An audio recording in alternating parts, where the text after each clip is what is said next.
Hello, everybody. Uh, we're going to discuss today about a type of glaucoma which is known as the primary congenital glaucoma, which is the most common form of developmental glaucoma.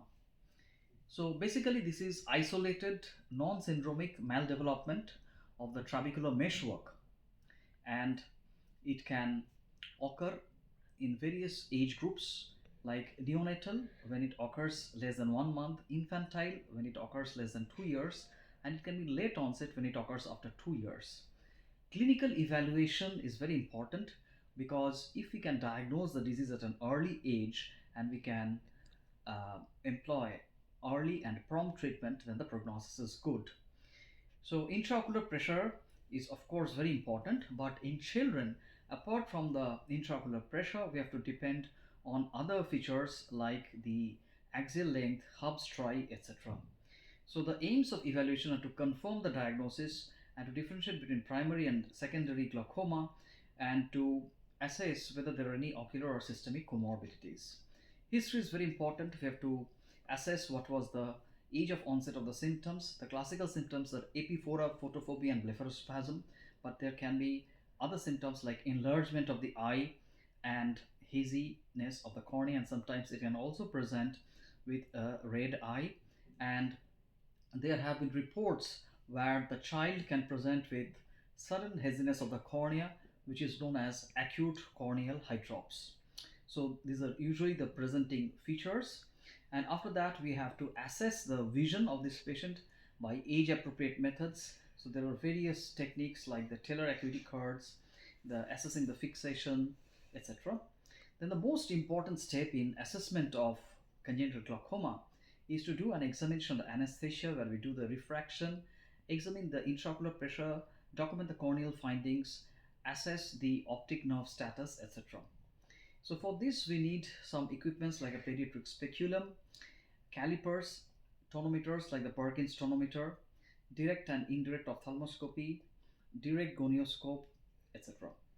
Now, the choice of the anesthetic agent is very important, and the degree of the IOP lowering is unpredictable and depends on the type of the anesthetic agent. So, the commonly used tonometer is the Parkin's tonometer. The other tonometers that can be used in this clinical setting are the tonopen and the eye care tonometer. Now we have to assess the corneal haze and we have to document what are the structures that we can see, like the pupillary margin, the iris details, and the fundus vessels. And initially it is simple epithelial edema, but if the edema persists, it can result in corneal scarring. So the corneal diameter is very important. The normal corneal diameter is 10 millimeter at birth. If it is more than 11 millimeter in the newborn, 12 millimeter at 1 year of age, or 13 millimeter at any age, it is highly suspicious. Then we have to look carefully for the hub striae, which are basically uh, marks due to rupture in the Descemet's membrane. Then we have to assess the angle of the eye by using direct gonioscope, and this can give us a clue to the alternative diagnosis. Then we have to assess the fundus to measure what is the cupping in this child. A cuppage ratio of more than zero point 0.3 in an infant and more than zero point 0.5 in an older child is quite suspicious. We have to assess the corneal thickness by pachymetry, but this is not as important as in case of adult glaucomas. And we have to do certain examinations like an ultrasound B scan when the cornea is hazy. It also helps in assessing the axial length. It also helps in excluding some other forms which can sometimes mimic as congenital glaucoma like retinoblastoma, and it can also assess in prognosis of the child and post-operative monitoring of children. To summarize, it's the most common form of developmental glaucoma and usually inherited as an autosomal recessive disorder. Family history is very important. We have to assess the child by examination of the anesthesia.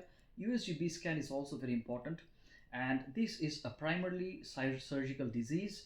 We have to diagnose this disease at an early stage, and we have to employ the right surgery so that these children go on to have relatively good vision for the rest of their lives. Thank you.